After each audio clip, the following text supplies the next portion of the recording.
Hello, everybody, and welcome to the podcast. It is the 29th of November, 2022, and today's guest is Roger Pielke Jr. He is professor of environmental studies at University of Colorado Boulder, and we will be talking about climate change and extreme weather events or disasters. Weather events that are extreme don't always turn into disasters. We'll be discussing that as well. Can we expect them to get worse? Will we get more of them, etc.? Let me first introduce Roger Pielke. He has had all kinds of fellowships, including one at Oxford University's SET Business School. In 2012, Roger was awarded an honorary doctorate from Linköping University in Sweden, and the Public Service Award of the Geological Society of America. In 2006, he received the Edward Bruckner Prize in Munich, Germany, for outstanding achievement in interdisciplinary climate research. His research interests are science and technology policy, technology and innovation policy, and this might be something that we can get some time to talk about at the end, governance of sports organizations, FIFA, etc. Now, there's something going on in Qatar right now that we might get to let's see how it goes. He's written several books, including The Rightful Place of Science, Disasters and Climate Change, Hurricanes, Their Nature and Impact on Society, and The Climate Fix, What Scientists and Politicians Won't Tell You About Global Warming. He has a Substack, which is kind of a blog, and we will, of course, link to the books, to his website, to the Substack, etc. Roger holds degrees in mathematics, public policy, and political science, all from the University of Colorado. Roger, welcome to the podcast. Thank you very much for joining me. Now, the sort of immediate interest concerning this issue of extreme weather is the COP27 meeting that has just finished, where there was a lot of debate about it. It was sort of the main topic of the event because the should we call it the developing countries were demanding compensation for climate costs, including extreme weather events. So here in Denmark, there's been a lot of broadcasting. There's been a lot of news stories about stuff that's been going on around the world. So we hear about flooding in Pakistan. We hear about droughts in different places in Africa, and extreme weather events from all around the world. And the sort of general feel of the reporting, it is very much based on anecdotes, the specific events. But the general feel of the reporting is that this has been getting worse. These events are out of the ordinary, and we can expect it to get much worse in the future. What does facts, science say about that? Yeah, first of all, Martin, thanks for having me on the show, and thanks for that very generous introduction. The first place I would start on talking about extreme weather and climate change is to recognize that the category of extreme weather is a big bin, and it includes a lot of different phenomena. And if we want to start making sense, we have to break things down into the parts. So, and I'm happy to talk about the various different extreme weather phenomena, whether it's hurricanes or flooding or drought or tornadoes, because trends are not always the same across all phenomena. The good news is that the Intergovernmental Panel on Climate Change, IPCC, in its sixth assessment report, which came out last year, did a really nice job of summarizing the state of the science with respect to trends in various phenomena and offered projections for the future. And so, I mean, if you'd like, we can go through those, or we can just have those come up in the conversation. Are you a contributor to the IPCC report? My work is cited in the IPCC, but I'm not an author. Okay. Yeah. So your work on weather, on climate? Extreme weather. Actually, I'm lucky because parts of my research are cited in all three working groups of the IPCC. So good to have it recognized there. Yeah, it is. Sorry, I was interrupting. Yeah. So break it down for us then. Where should we start? Flooding? Let's start with heat waves, because heat waves are extreme heat is the one extreme weather phenomenon where the IPCC offers the highest level of confidence that yes, indeed, heat waves around the planet have been increasing. And yes, that increase can be attributed to the release of greenhouse gases. There's two kind of terms of art that the IPCC uses. One is called detection. So what they do is they look at the historical record of weather events and see if they can detect trends, increasing, decreasing over periods of many decades. Climate is not what happens today or tomorrow. Climate's measured over long periods of time. Right. Once the IPCC identifies trends, the next question is, well, why do we see those trends? And that next step is called attribution. So heat waves have the strongest confidence in both detection and attribution. So there has been an increase in heat waves, and it can be attributed to man-made climate change. Yeah, and specifically to the emission of greenhouse gases from the burning of fossil fuels. And that's expressed with the highest level of confidence. Okay. So that is all around the world. And not everywhere. For instance, detection of trends in heat waves in North America, for instance, is complicated by the fact that the 1930s, the Great Dust Bowl, had very extreme temperatures. So heat waves in North America have increased since the 1960s. But if you include the 1930s in your historical record, there hasn't been an increase over that longer time period. So again, it's over most of the world, but the details really matter when you get into the nuts and bolts of the science. Okay, so what is the argument for not taking the trend as far back as you have data? That's what I would normally think you should do. So I would not start in the 60s if we have data back to the 1930s. Yeah, and I mean, this is an issue that will come up with all extreme phenomena, all extreme weather phenomena. Take hurricanes, for example. There's good records in the North Atlantic, particularly for landfalling storms that go back to 1900 or before. Aircraft reconnaissance of storms dates to the 1940s. Satellite measurements to the 1960s, and technologies have continuously improved. So it is a very important question to ask whenever you see a time series of extreme weather. When does that data actually start? And there are good reasons to use subsets of data. For example, if you have a much higher quality observational record. So it's not always straightforward.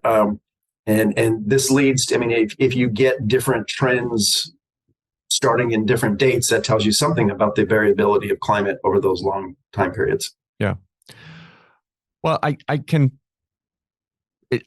it makes sense that if data quality gets worse as you go back in time, and usually it does, right, then you shouldn't include. So is data quality for the 1930s worse in the US?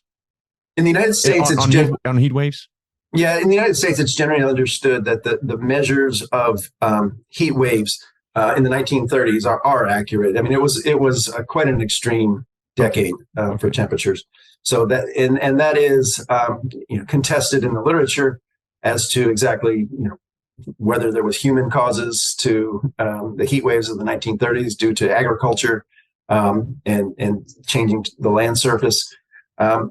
The expectation of scientists today is that the increase in heat waves from the 1960s is likely to be attributable to greenhouse gas forcing. Okay.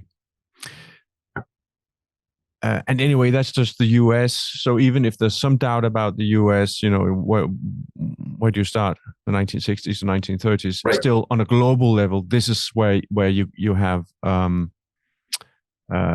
clear detection and attribution from the Precisely. IPCC. Yes, exactly. Now, how big a problem is that?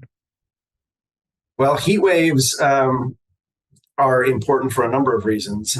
They cause human impacts. They stress the human body. They also lead to greater demand for energy. When it's hot, people want air conditioning. Right. And in most of Europe, air conditioning is not necessary. In much of the United States, it is. And the United States has something like a prevalence of air conditioning that covers about 90% of the population. Compare that to India, where presently it's about 5%. So as the world continues to get warmer, and the projections are that there will be more frequent heat waves, there will be greater demands for energy services to provide cooler air for people. There's impacts on ecosystems, on agriculture, on species.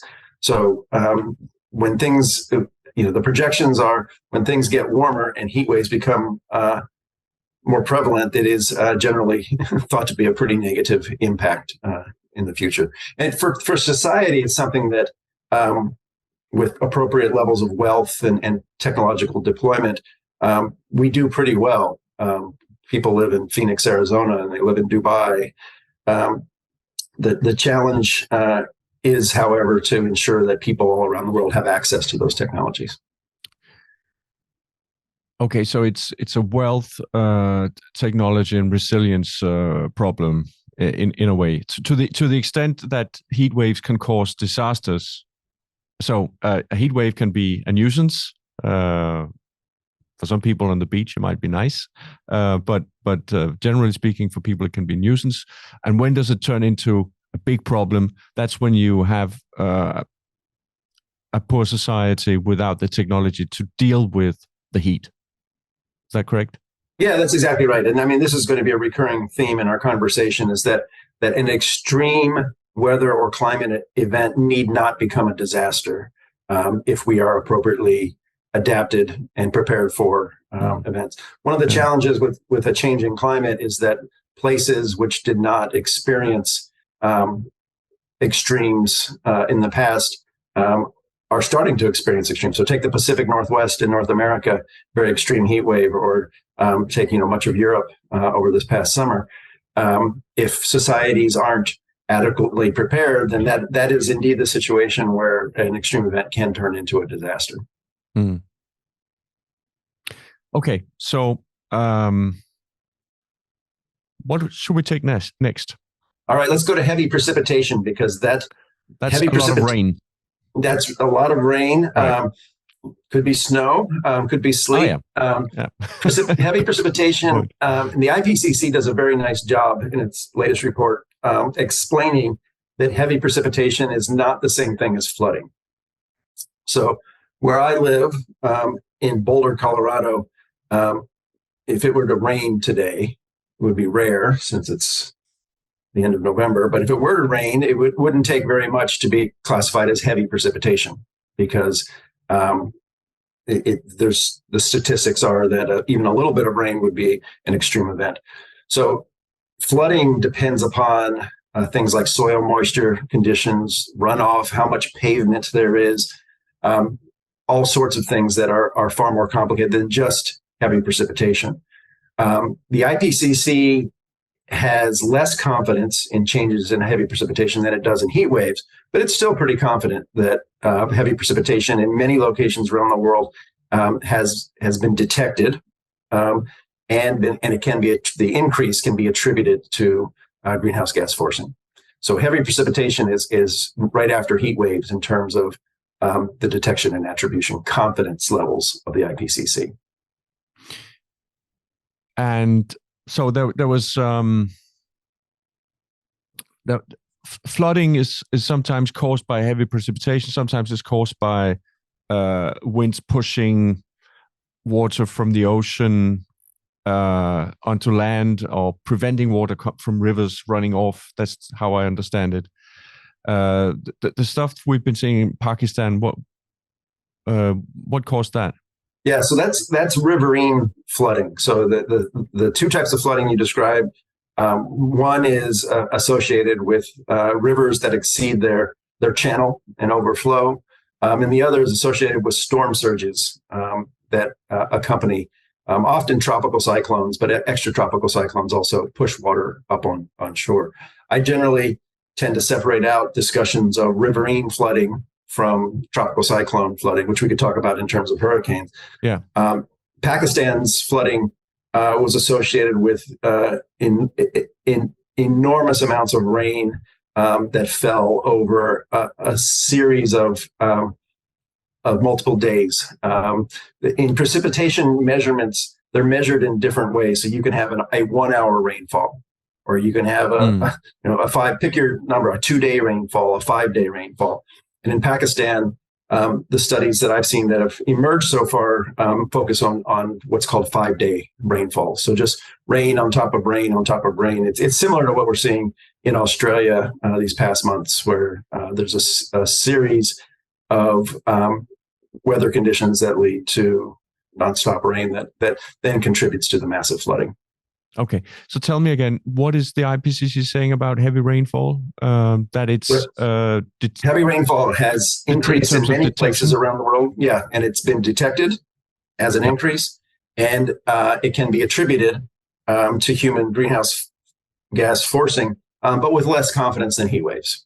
So the IPCC expresses its confidence levels, and they express about a 66% confidence in detection of changes in extreme precipitation. Okay, so the argument for more rain is that when it gets warmer, the air can hold more water, and then more rain will fall from the sky when that happens. Right, and that goes for overall precipitation in addition to the most extreme. Yeah. Okay. So when we look at the at these events, it has damages from flooding or from heavy precipitation gone up? Is it you've been studying that? What does the data say about that? Yeah, I mean, it's really interesting because the IPCC expresses with some degree of confidence that heavy precipitation has increased, but the IPCC is equivocal on flooding. So the IPCC does not detect at the global scale upwards trends in floods. Some regions have seen increases, some have seen decreases, but there is no claim to attribution for flooding.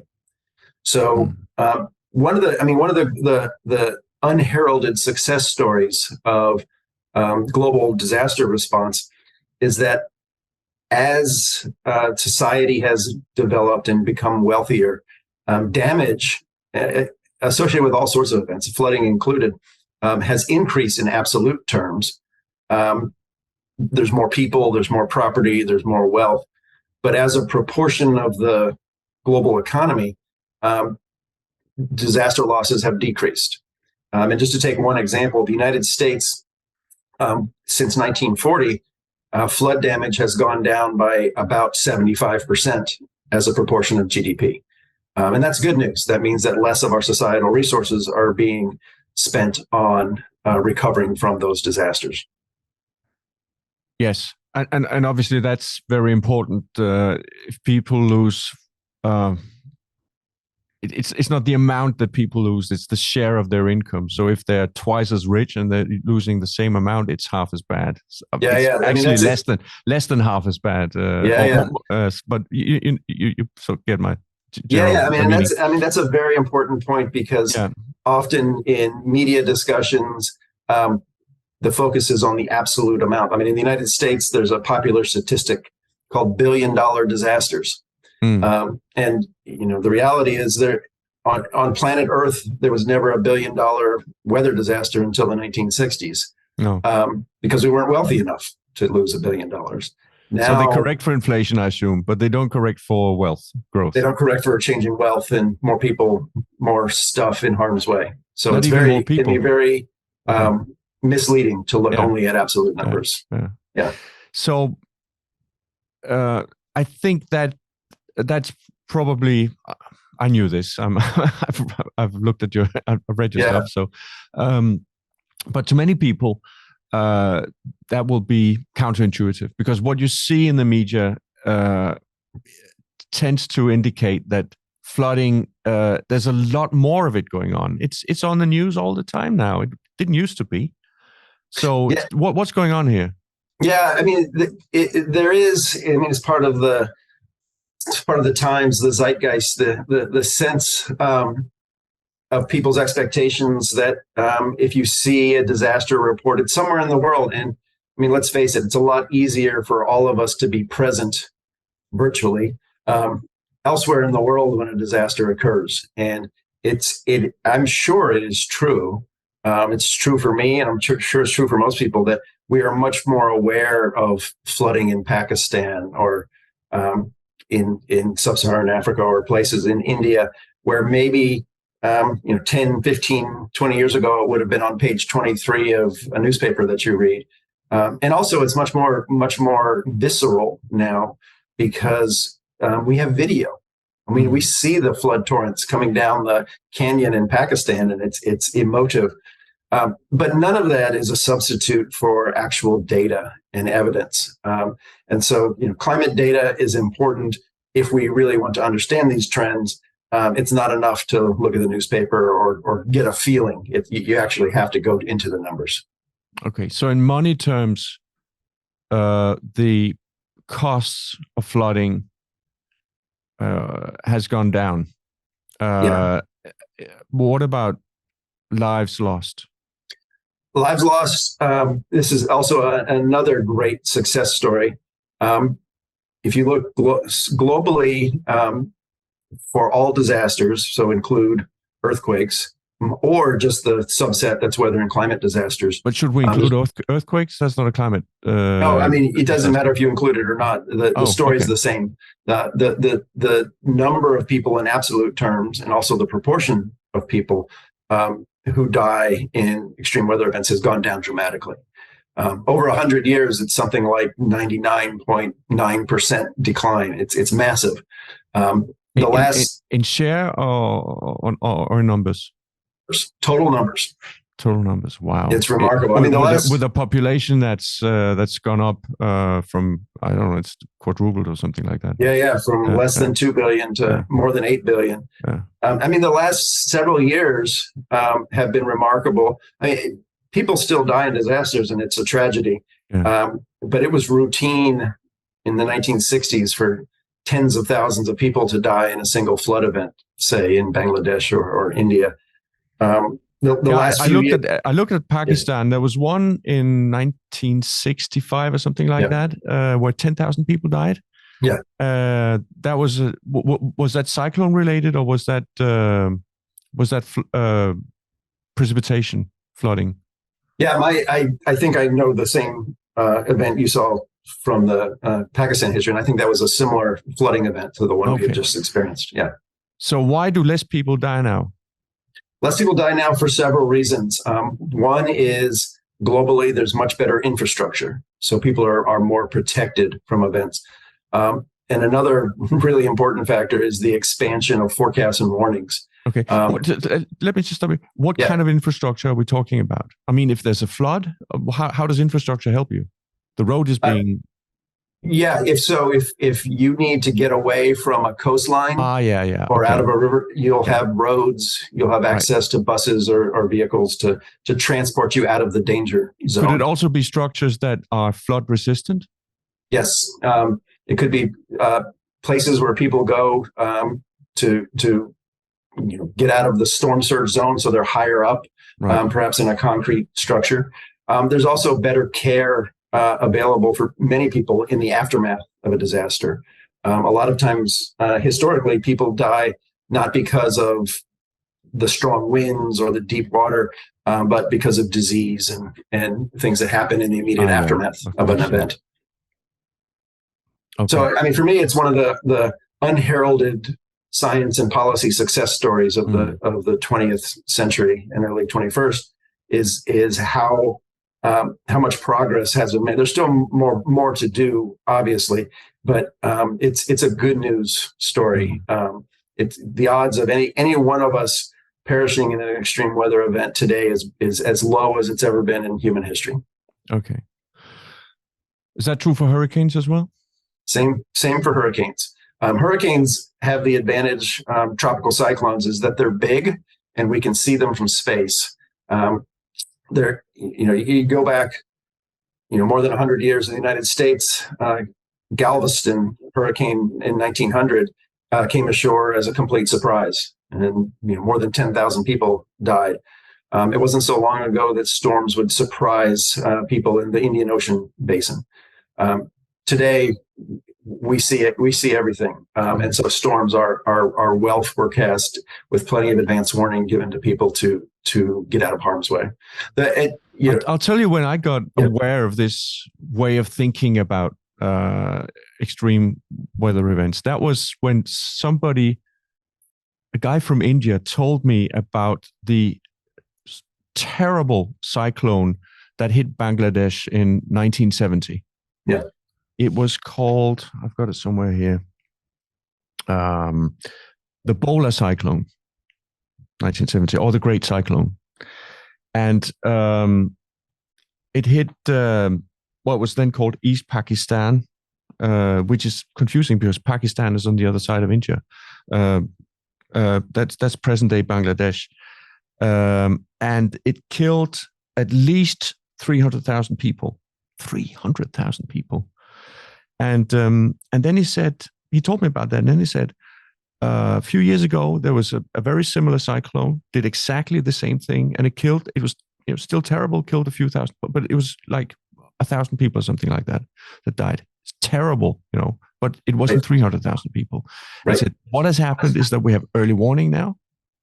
So we have the satellites and we have, governance where people are actually getting warned, and people then have been told what to do. They know what to do. And what they do is they get into high ground and wait it out.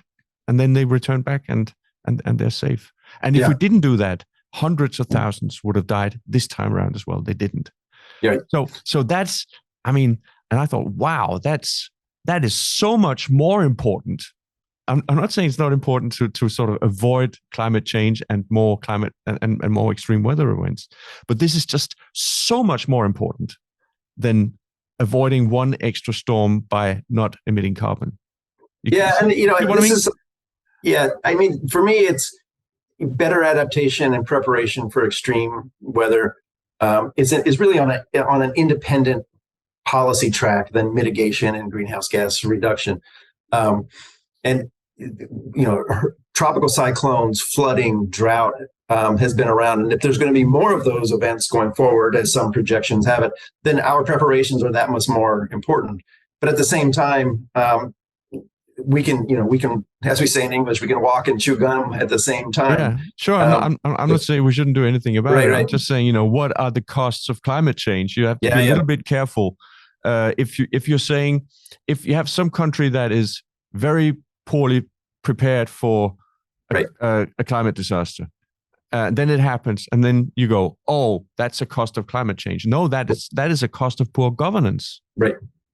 And there are still people, hundreds of millions of people around the world who don't have access to good weather warnings still. So there's a lot of work that is to be done. The good news is there's still a lot of progress that can be made. I think the trend in the reduction in loss of life can continue into the future. It's a good news story, actually. So with good governance, even with climate change, the trend towards fewer people dying will continue. The key there could be expected to continue. Let's put it that way. Yeah. The key there is, the first thing you said is, with good governance. It's a sort of thing that we can't get lazy or think that the job is done because it's not. It requires constant attention. Just in Florida this year with Hurricane Ian, more than 100 people died. Many of them just simply refused to evacuate. And so there are, at some point it gets down to human behavior and willingness to not take risks. And so there's a lot more to understand about how to keep pushing those numbers down. Yeah. So there's some of the stuff that I find disturbing about the reporting about this is that I noticed, and this is on Danish media, so you haven't been watching it, but I'm just telling you the story. You might find it interesting. On Danish media, there's been a lot of reporting up until and during COP27, where they've been looking at specific weather events around the world. And I noticed a thing, and that is when it's in Africa or Latin America or Asia, the reporting is about this terrible climate thing that happened, and people are completely, they're victims of this thing, and there's nothing that can be done about it. It's just the way it is, and it's our fault. It's because we've emitted carbon, which, it is to an extent. There's a truth in that, but it's also a dangerous kind of reporting if governments there sort of buy into that story and say, it's because of the West, it's because of capitalism or whatever. It's all these nasty people doing this, and it's not our fault. We couldn't have done anything about it.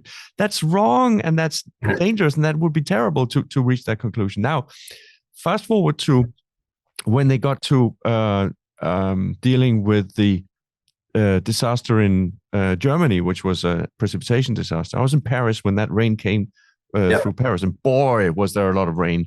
And then a day or two later, we heard about the disaster in Germany. And the interesting thing is, when reporting about that, it was mentioned that there had been mistakes done by the government, and more people could have been saved if they'd had better early warning systems, etc. So it's interesting. When it gets closer to home, we start assuming that governments can do things, and that we can. What is you call it? Disaster preparation, or what's the word? Disaster risk reduction or disaster response. Disaster response, I think, was the word we used. So there's this idea that all those people in developing countries, things just happen to them, and they are powerless to do anything themselves. But we here in Germany or Denmark or Europe or the West, we can do all sorts of things. And if things go wrong, we should look at the government and criticize them and evaluate and find out how we can do it better next time. Is this just an observation, or is there some truth to this? Yeah, I think there's some truth to that in stereotypes, and how, for a lot of the media reporting disasters, this may be a little unfair, but I don't think it's terribly unfair. Disasters are interesting because they illustrate the importance of climate change. They're not interesting because they're events in and of themselves that are deserving of a policy response. One of the frustrations I see is when I see stories about the Pakistan floods, or flooding in Australia, or a bushfire, or you name the phenomenon.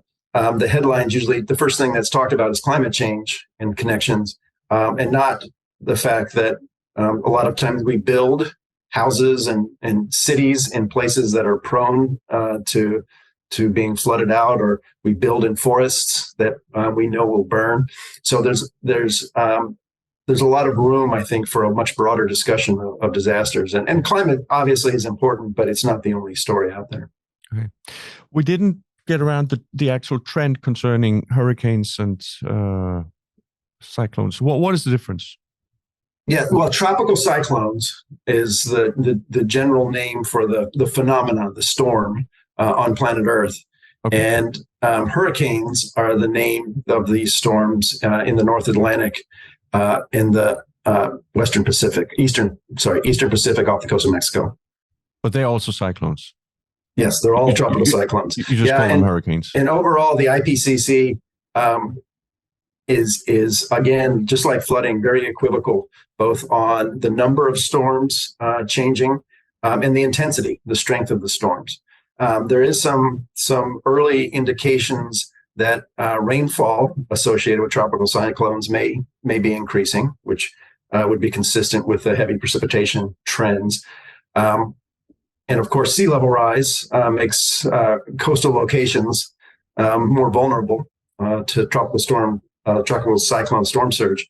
But if you take a look at damage from tropical cyclones worldwide, again, there's not evidence of a strong climate signal in that damage record yet.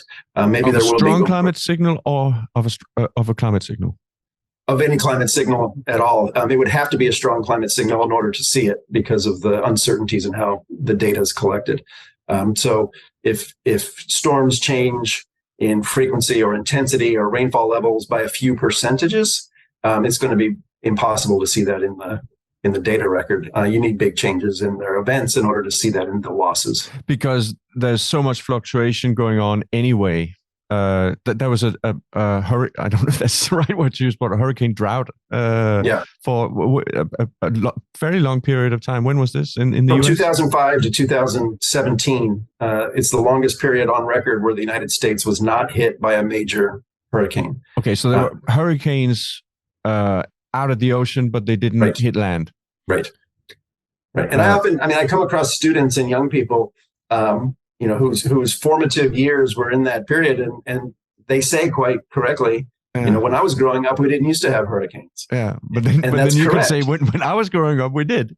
Yeah. So this is why experience is not a good substitute for data when it comes to climate phenomena. That's true. So it's because of that. What would you call that? Coincidental fluctuation. Yeah, the tropical cyclone behavior is highly variable. And so teasing out, detecting a trend, to use the IPCC language, can be quite difficult because the trend has to be fairly large to rise out of that, what's called noise of natural variability. Yeah. So I for a long time, I said that, one of the worst places to look for a signal of climate change is hurricanes. There are very few of them that occur, and the data record isn't particularly long in many places around the world.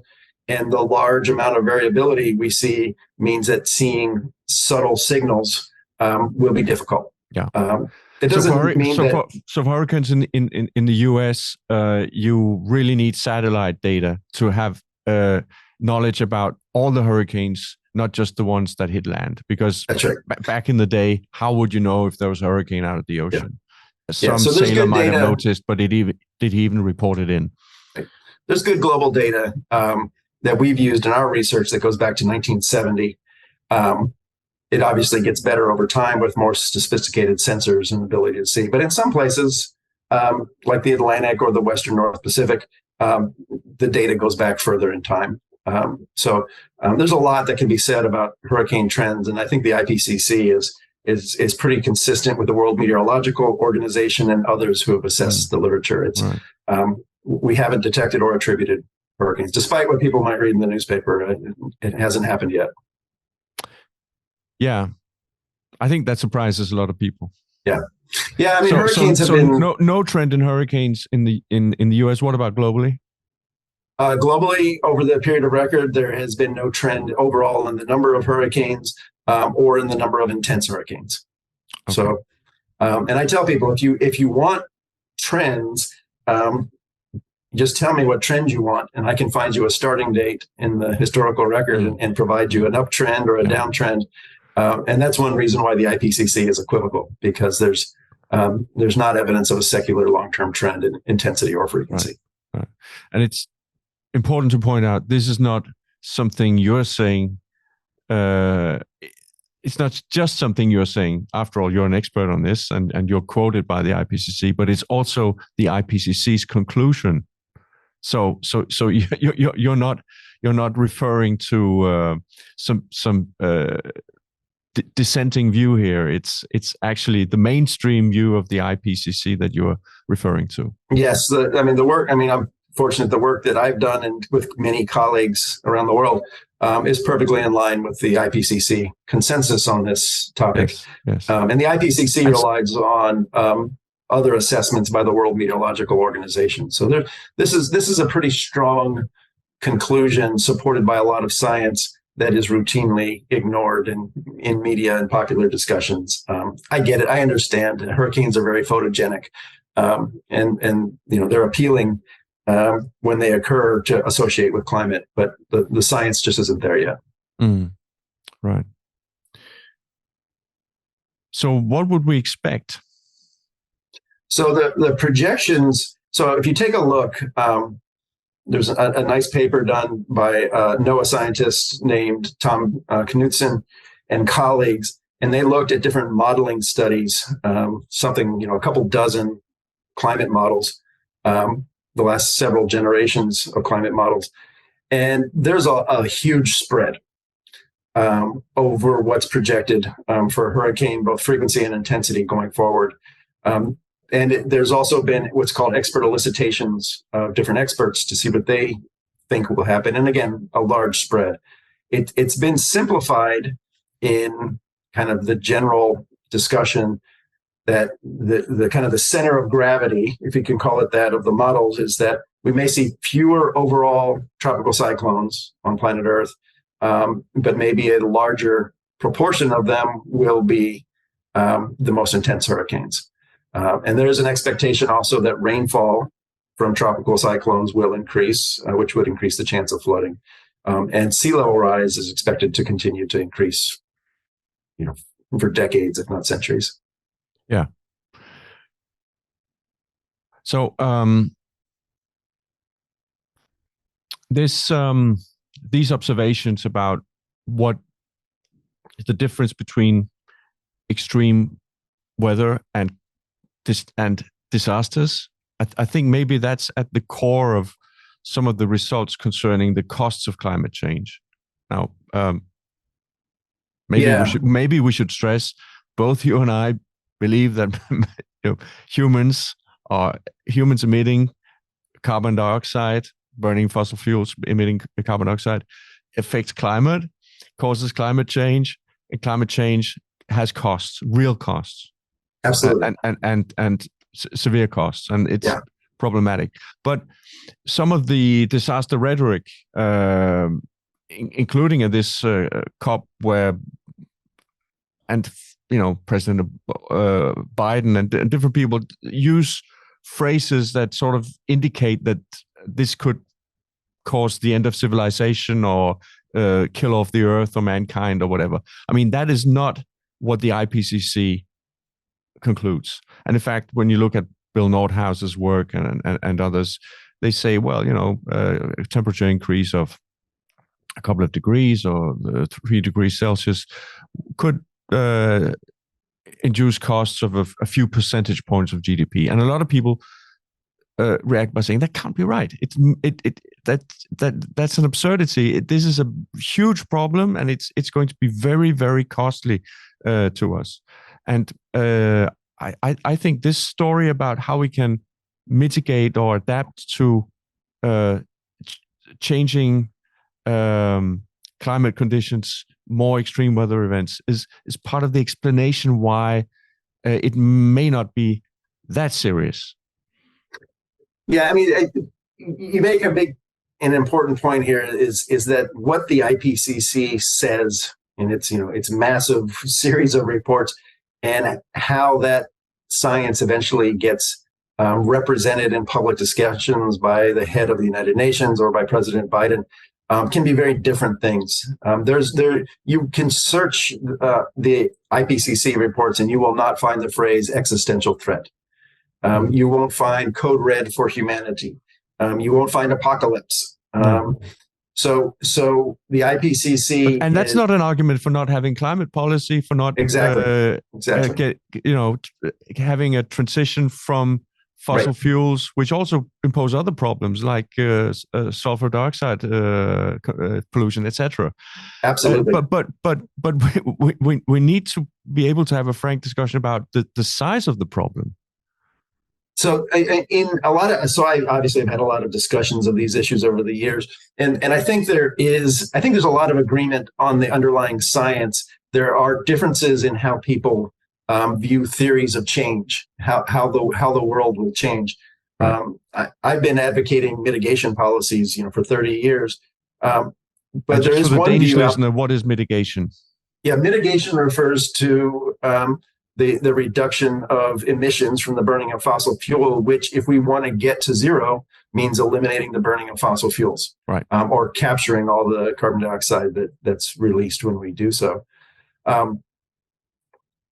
the challenge of mitigation is huge, given the size of the energy system globally. But it's important, as you say, it's very important to do Yes. that for climate change, but also particulate air pollution, blowing up mountaintops to get coal. We see the energy security issues in Europe of reliance on fossil fuels from an authoritarian state. So part of that has been caused by maybe a too optimistic move towards wind and solar. It could be argued. Yeah. Well, there's an interesting debate out there. So Xi Jinping in China has said that China is fully supportive of decarbonization, but they're not going to give up fossil fuels until the alternatives are ready to be plugged in.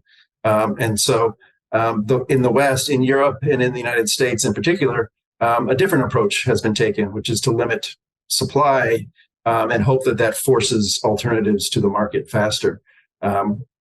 That comes with some challenges for security and so on. There's no easy answer to those questions, but it is a massive challenge, and it's one well worth taking on. Yeah. So to get back to this, the cost of climate change, you can actually have a situation where you get more extreme weather events, but fewer disasters. More extreme weather, but people suffering less from it because they get air conditioning. They get global disaster responses that are better than what we have now. I'm pretty sure the Germans will be more ready next time something like the precipitation disaster that happened recently or a couple of years ago happens again. Yeah, almost 100 years ago, Gilbert White, who was the grandfather of flood policy in the United States, had a saying. He said, at the time, he said, floods are an act of God and flood disasters are an act of people. And the point there is that we make the conditions that lead to disasters, which means we can make those conditions better or worse. And we're not helpless. And I think that's also a very important message, is we have agency. But this gets to, the idea that people need to be scared or made to think that disasters are going to skyrocket as a basis for encouraging mitigation policy. Once you realize that mitigation policy takes many decades, maybe most of this century, you very quickly realize that you can't keep people scared for decades and part of a century. We can tackle mitigation and we can improve preparation for extreme events at the same time. And I think it's a very positive message. It's not one of fear or apocalypse. So framing this as a climate crisis suggests that we're dealing with this right now, and in a few years we will have dealt with it and we will have moved on to something else. And what you're saying is, no, this transition from a fossil fuel based economy to one based on something else, that's going to take maybe 50 years. Yeah, and if not longer. It's a lot like feeding the planet or improving public health outcomes worldwide. We need to make continual progress over many, many decades to see results. It's not a crisis that we will say, okay, we've solved that. Let's move on to the next thing. It'll be with us. And to be in crisis mode is a bit like trying to run a marathon by sprinting. Yeah, I think that's a good analogy. Yeah. And you can see that some places in public opinion right now in Denmark, that I don't know, it's early days, and maybe it's just a small fluctuation, but young people are less concerned about climate right now than they were last year. And maybe there's also a sort of sense of you get fed up. Well, there's a strong correlation. You want to talk about something else? Yeah. Well, there's a strong correlation in many parts of the world between the prices of energy. In the United States, it's gasoline, since there's a heavy reliance on the automobile, and people's views of climate policy. It's a difficult situation because we have to balance security, economics, the environment, all at the same time, and the pressures may be pointing in different directions. So figuring out how to do that is it is the challenge of the 21st century. Yeah. Well, most economists are saying put a price on carbon and let the markets deal with it. But of course, I've been wondering, and I've actually spoken to very concerned climate scientists in Denmark who agree with me, at least when the mic is off, that it is a problem that we get this disaster rhetoric about it, because as one of them said, what these people saying that we have 12 years to deal with this, and what do they expect will happen in year 13? I mean, what are young people today going to say in 15 years when they realize that the world is fine? And life goes on. Yeah, this is a political problem with the targets and timetables approach. I mean, the 12-year claim that you cite there was popularized in 2018. Yeah, but we're about to turn the page to 2023, and people are still pointing to 2030, 50% reduction, the 1.5 degree temperature target, and it looks exceedingly likely that the world's going to exceed that temperature target. And at some point, we have to realize this is a challenge that requires sustained incremental progress year after year after year after year. Deadlineism is not a good way to motivate those sort of changes. No, what should be done instead? I think we need to. So a lot of attention is paid to temperature targets and emissions. For me, the action should be focused on fossil fuels directly. So the burning of fossil fuels produces carbon dioxide from the burning of coal, from the burning of petroleum, and the burning of natural gas. The world has already shown that large parts of it can exist without coal. It requires some hard conversations about things like nuclear energy, about replacing coal with natural gas. But I would love to see a globally negotiated coal exit treaty. Sort of like what Germany has put in place. The United States conceivably could be out of the coal business in the early 2030s. Getting off of petroleum is going to be a lot more difficult.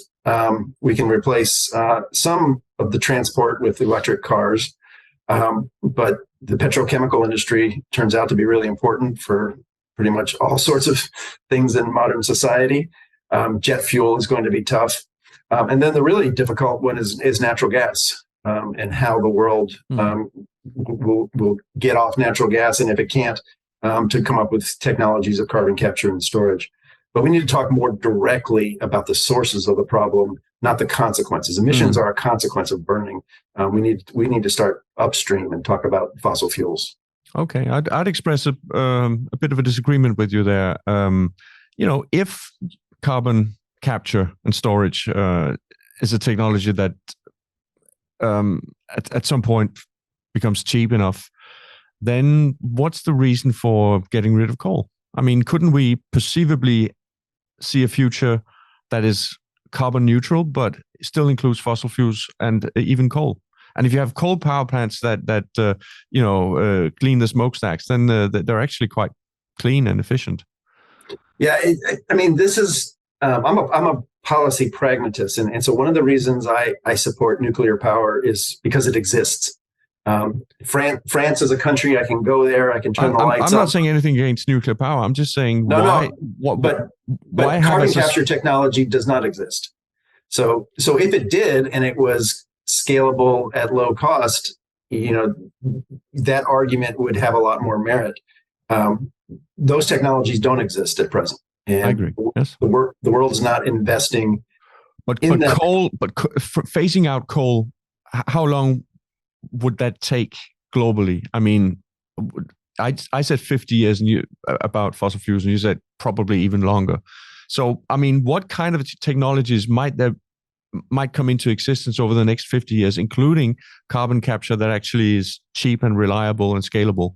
It might happen. So why do a sort of central planning approach to the transition? Why not just put on a carbon tax, have the market signal, the incentives, and let markets deal with whichever technologies will be the most efficient to achieve the goal. Yeah, I mean, the idea of a carbon tax is one I've supported for forever. And if you take a look at the economics, it's very hard to envision deep decarbonization of the global economy without a carbon tax. Because if, let's say, we were successful in relying less on fossil fuels, there'll be less demand for them. If there's less demand for them, then their price will collapse and they'll be a lot more appealing to use. So yeah, carbon price makes sense. In the short term, in the immediate term, carbon price is not going to happen. So it's I can put it in an integrated assessment model and see what effects it would have on emissions. That does not appear to be politically But possible. Do you think a phase out of coal is politically possible? I mean, look what's happening in Germany now. In Denmark, we're starting to use coal again because we need it right now. Right. So the question of a phase out of coal is ultimately going to be a political question modulated by technology availability. In the United States, coal has been phased out without a commitment to phase out coal, largely because of cheap natural gas. Exactly. And to some degree, renewables coming online. So I'd say that's where we need the focus to be. We need to make sure that we have cheap and reliable alternatives to coal, right, so that they will replace coal sort of by itself. Yeah. And that's what's happened in the US with fracking and gas. Yeah. Well, one thing I've come to learn is nothing in the energy space happens by itself. Okay. Everything needs a push or a pull. Yeah. Yeah. It's true. It's very, very, very regulated market. Yeah, for sure. Yeah, for sure. So but for me, you're saying I'm being a little bit naive there.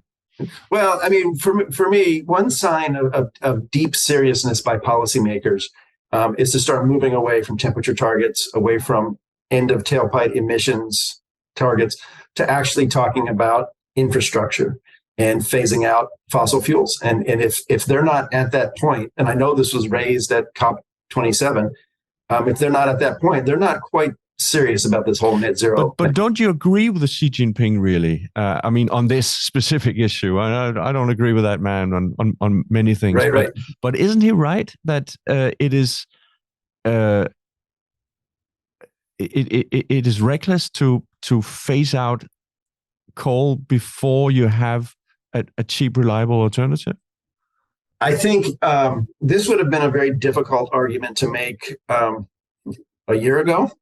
But I think, particularly, the reliance of Germany and much of Europe on Russian gas as a backstop while they were shutting down nuclear, and talking about phasing out coal turns out to have led to huge security implications. Yeah. So I mean, we have to pick.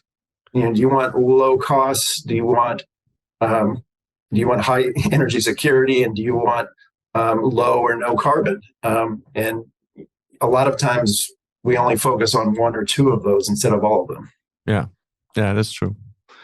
Well, I guess stability comes with a price.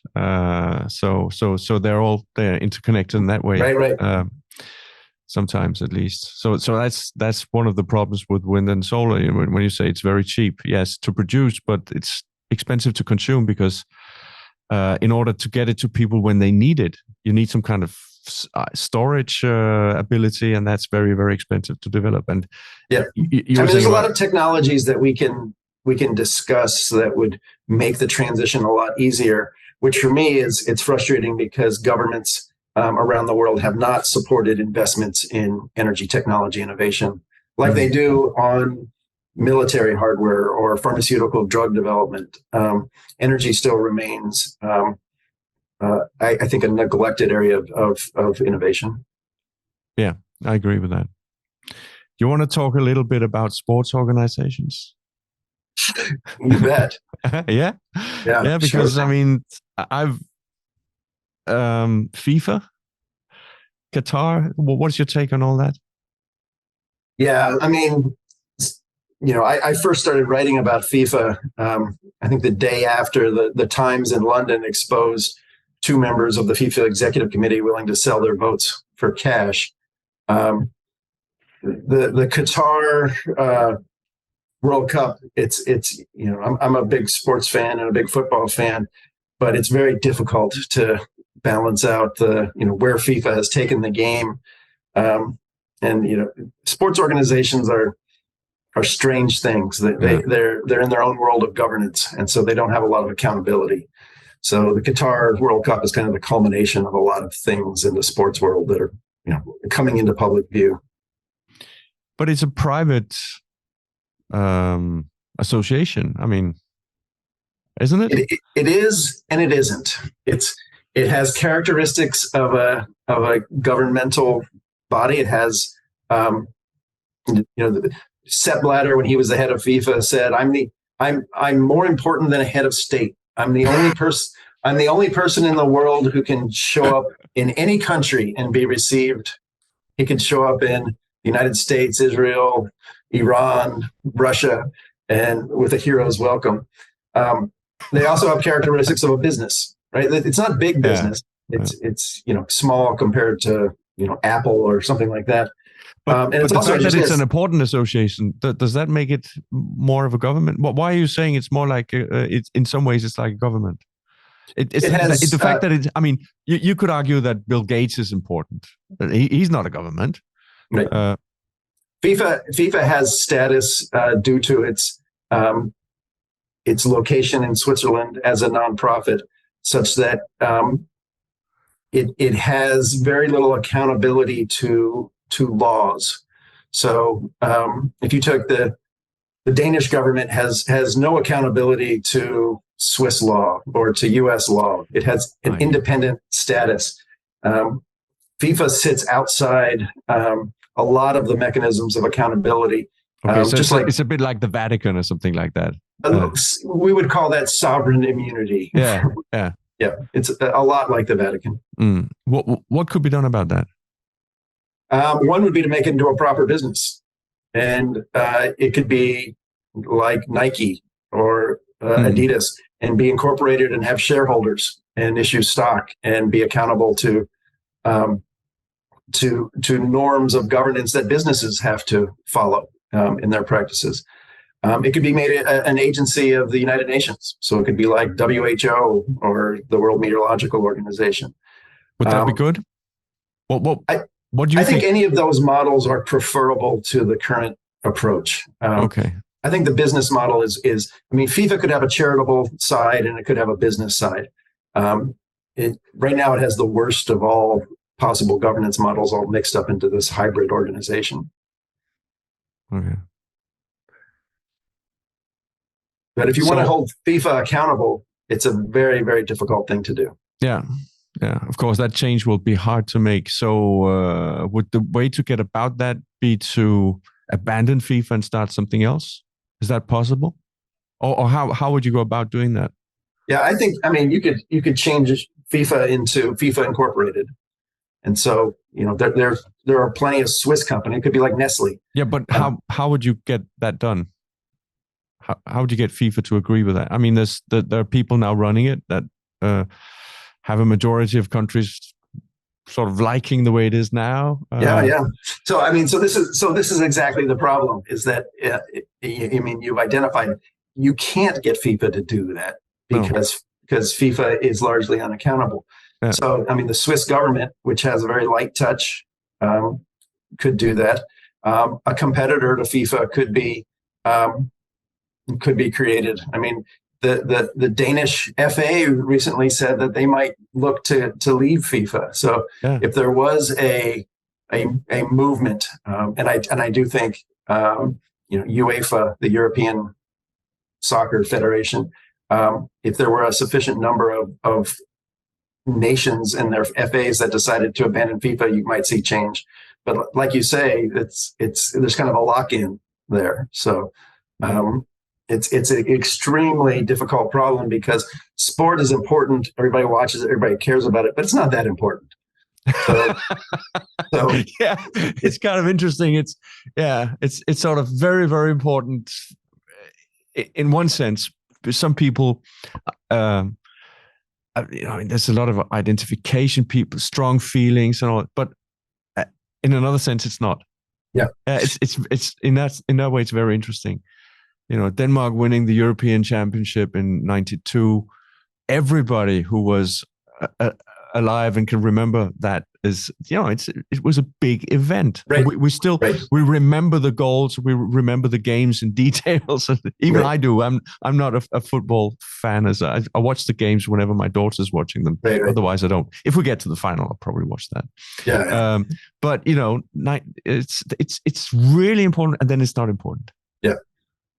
Yeah, and I mean, Cristiano Ronaldo, he was being interviewed some years ago at the height of the FIFA scandal, and he was asked, about FIFA and its governance, and he let out some cuss words and threw his earphone off and left the studio. People care about football. Nobody cares about football governance, right? They want they want to watch the games on TV, and they probably don't want to be stuck in a shipping container in the Qatar desert with no beer. No. And so maybe that'll be something that wakes up fans to FIFA. So, but okay, the way Qatar got it is problematic because the corruption and all that. But I don't have a strong view of this, but I've been thinking about it, and it is called a world championship. So why are we saying that a country like Qatar shouldn't get it? I get that they didn't have the stadium. It's a weird pick in that sense, but another country that has similar values to what they have in Qatar, where they don't agree with things that we find natural and good, that individuals should have freedom to choose their sexual orientation and all that. They don't agree with that. They have different values. But if we call it a world championship, shouldn't we be accommodating? I mean, if we held the world championships in Denmark and Qatar came and said, well, we think that alcohol should be banned because that's not part of our culture. And we think that the women in Copenhagen, while we're here, should be wearing a scarf. We'd be saying, you must be completely out of your head. Still, this is kind of what we're doing when we go to Qatar. Do you get what I'm saying? Yeah, I get that, but I think it's very hard. I mean, this goes for the Olympics and also with FIFA, to separate out the process from the outcome, right? So yes, the process was corrupt, and there was no discussion ahead of time of what are the criteria for an appropriate venue to host the Olympics. I mean, if you think, the last few World Cups, I mean, Russia, Qatar, they're in places that the sports community, the global community, has to decide whether a reward of having, the global's most important sport hosted in their country is the right message to be sending. It's ultimately a political decision. As you say, as a world championship, in principle, it should be able to go everywhere there's a football federation. Qatar has an FA, and if they're allowed in the group, then they should be eligible to host, which certainly, would make sense. At the same time, thinking about how that process went forward, and then, the issues regarding labor and the building of the stadiums. Sure. It raises an awful lot of questions, again, about accountability of FIFA to, broader patterns of global norms and laws and expectations. I agree. The labor issue, the way they got it, the labor issues, the people who died, terrible. That raises a lot of concerns. But I think the recent debate about should men be able to hold hands in Qatar when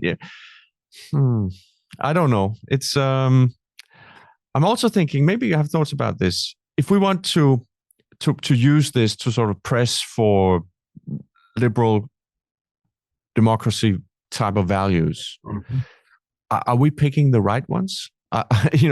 Shouldn't we be talking about the things that we know that also people in Qatar with their culture and their values would agree with? Say, okay, freedom of expression, freedom of speech, the right to have political opinions without being harassed, etc. All those types of things. Instead of moving way to the top of the sort of Maslowian hierarchy of needs when it comes to human rights. What are your thoughts on that? Yeah, I mean, so this is, I mean, there are the two sides of the debate about, major sporting events as a reward or as a way to compel countries to adopt, certain values in exchange for hosting the event. And it provides, kind of a carrot versus stick approach. I can see that argument, and this would have been a wonderful debate and discussion to have ahead of site selection. But the problem is we only have that discussion in the aftermath of these decisions. So the decision to go to Russia, I think you could say probably did not result in Vladimir Putin becoming a better global citizen, right? So there are pluses and minuses to how sporting organizations choose where they go. We see the same debate in the United States with, does the NCAA, which does college sports, does it go to certain states that have certain policies? It's an important debate and a discussion to have. We just don't have it in the international sports world because the decisions are made behind closed doors and often with the exchange of money. Yeah. So you don't want to go into to the extent that we have the debate now if we're picking the right issues. That's what I was asking you about. Yeah. I would. So going forward, that opening up the process. One proposal that's been put out there for the Olympics or for FIFA is to identify, pick your number, 7, 9, 10 regions of the world and just rotate around. Yeah. So that there's not this decision. And if that's coupled with helping countries build infrastructure, or as was the case in London 2012, building entirely new infrastructure that was repurposed afterwards, that could certainly be part of the criteria for site selection. Yeah. Los Angeles is going to host the Olympics, and they have great facilities, and it will probably be urban redevelopment there. But if you go to Brazil and look at their soccer stadiums from when they held the World Cup, many of them are empty and in disrepair. So there are important questions to ask ahead of time.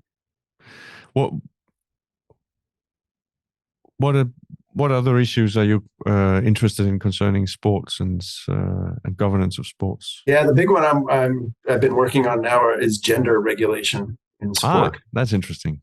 Yeah, it's fascinating. It's one that combines matters of science, of values, of law, of regulation.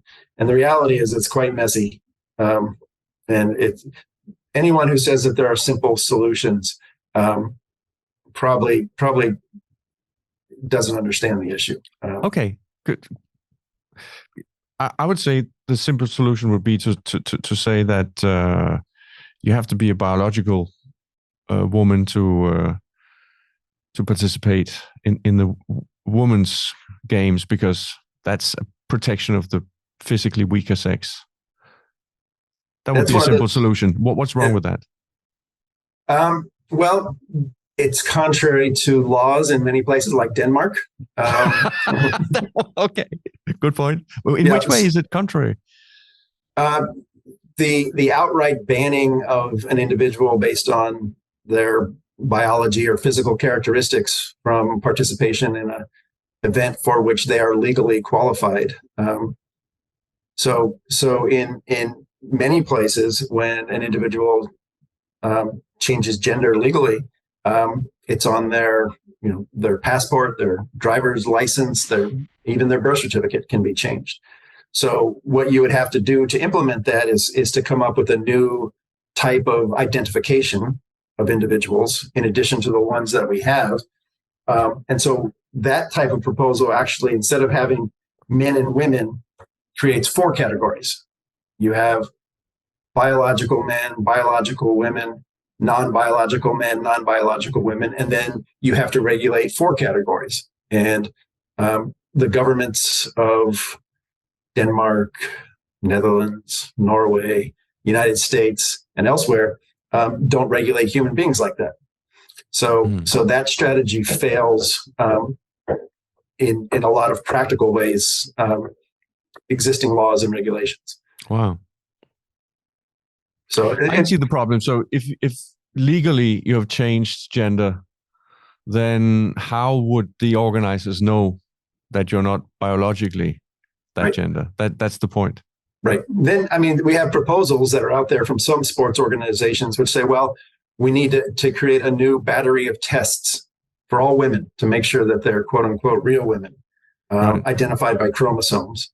And sports organizations did that for decades and failed miserably and caused a lot of human suffering. And really, how is that? How can you fail in that? It must be fairly easy to detect if you have a Y chromosome or not. Well, it turns out that human biology is complicated, and there are XY women and XX men and other combinations of chromosomes. It's not particularly common conditions, but they're out there. And so, for example, in Atlanta, the Olympics, they did chromosome testing, and I think something like 8 women failed the chromosome test, but they were all allowed to compete because they were judged to be women. Okay. So if the world was so simple and biology wasn't complicated, simple approaches would work. But the world is complicated. Both human biology is complicated, but also regulation and policy is complicated. I guess if you go on an airplane, you have to go through a metal detector, and if you're caught in the detector, you won't be allowed to go through, except if you have a hip replacement or something, and then you have a note from the doctor explaining that that's the case, and then you're let through anyway. So you need some kind of arrangement like that for these few cases where the chromosome test is not correct. Yeah. So why is that a big problem? Well, you're proposing an entirely new regulatory regime that may or may not be consistent with in Denmark's laws for sure, but with U.S. laws and others as well. Let's say let's talk about an airplane. Let's say you wanted to fly somewhere, and someone said, "Well, I'm sorry, you have XY chromosomes. You can't come on my airplane." Yeah. Okay. Right? That would be an illegal form of discrimination. Yes. So sport often thinks, well, we're different. We play by our own rules. We don't have to follow society's rules. But gaining entry to a competition legally may be no different than gaining entry to an airplane. Right. And to many people, it's your livelihood. It's your job. It's your profession. So it's having right to exercise your profession in some sense. Yeah, and then suddenly it gets complicated because there's a commercialization of sports. There's that aspect to it as well. Yeah, well, I mean, and it's also complicated because if you take a sport like archery and you compare that to judo, so the differences between men and women in archery are very small. And in judo, they're much larger. And so the regulations you would have for inclusion for archery would necessarily be different than you have for judo. There are technical terms like unfair advantage. How do you know it? When you see it, what does it mean? Can unfair advantage be mitigated either through testosterone suppression or other means? So there are some empirical questions. But the reality is that sport over, the modern Olympics over more than 100 years has progressively become more inclusive. First, women were excluded, Black athletes were excluded, amputees were excluded. So the idea that there is a class of human beings that by virtue of their some physical characteristic have to be banned probably doesn't work legally, regulatory. Were amputees excluded? I mean, wasn't it just the case that it would be very hard to? I mean, there are ways that you qualify. You enter a competition, and an amputee would find a hard time managing to get through that process. But were they excluded? Yes. In which way? So the regulations. So Oscar Pistorius from South Africa. I see. Yeah. Okay. If they're runners and they're using these enhancement. I remember that problem. Yeah. So they have opportunities for inclusion. Yeah. If the world said, well, we're going to pass a law that says anyone who's an amputee is forbidden from competing, that wouldn't work. That would be illegal. So I think it's the same sort of thing, based on chromosomes. Yeah. That you have to. And how does the sports deal with, what if I turned up and use some kind of enhancement? I'm not an amputee, but why? If amputees can use an enhancement, why shouldn't I be allowed to use an enhancement? Yeah. So amputees are evaluated individually to assess whether they have an unfair advantage. So the point of running on the cheetah blades is to give them return their capabilities to that of an able-bodied person. Yeah. And so there are tests that are done. How fast do they come out of the blocks? How fast do they go around the curves? How fast on the straightaways? How much energy is returned? So it gets to be a fairly complicated process. And there are guidelines. So a sprinter from Los Angeles named Blake Leeper wanted to run in Tokyo and was told, no, you can't. You have an unfair advantage. So just creating the possibility for inclusion doesn't necessarily mean everyone is included, but it does give a viable route to inclusion. And so who makes that decision?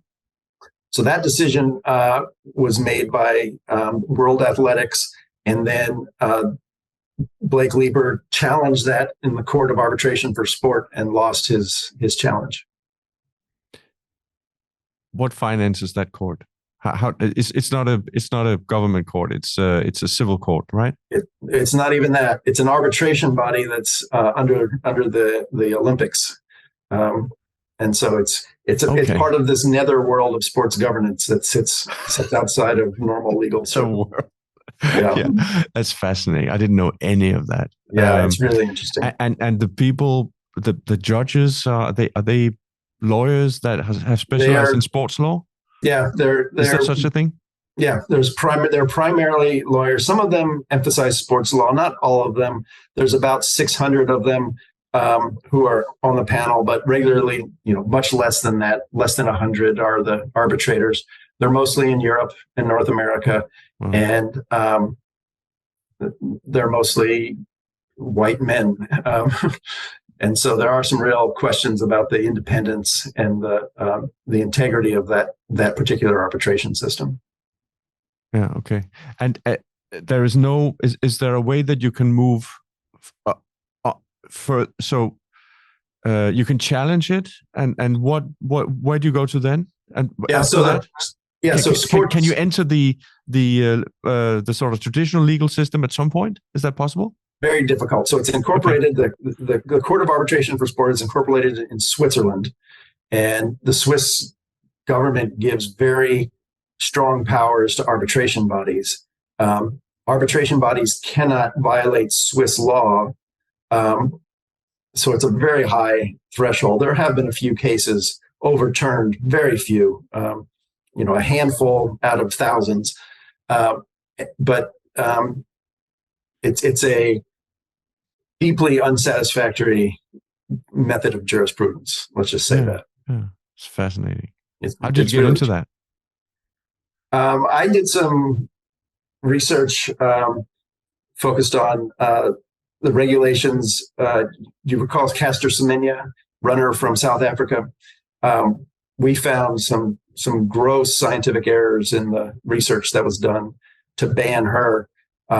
And I became an expert witness in her case. And so I got to participate in a trial at the Court of Arbitration for Sport, which, in addition to my scholarly research, gave me quite a view of how it works from the inside. Okay. But how did you get to look into her data in the first place? Yeah, there you are studying hurricanes, and suddenly you come across. I know you are working on different issues, but tell me how you got into this. It started a long time ago when I was looking for new topics for my graduate seminar on where science meets policy, and I wanted a topic where students didn't have preconceptions. So issues of running on cheetah blades or gender regulation in sport, most people haven't thought about. So for me, it was a fresh topic to engage students. And if you're going to teach something, you should probably know a little bit about it. So I started researching it, and one thing led to another, and written a series of papers on gender regulation in sport. Great. Wow, that was fascinating. I did not expect this conversation to end this way, but I'm happy it did. Roger Pielke Jr., thank you very much for taking part in my podcast. Thanks for having me. It was fun. Yeah.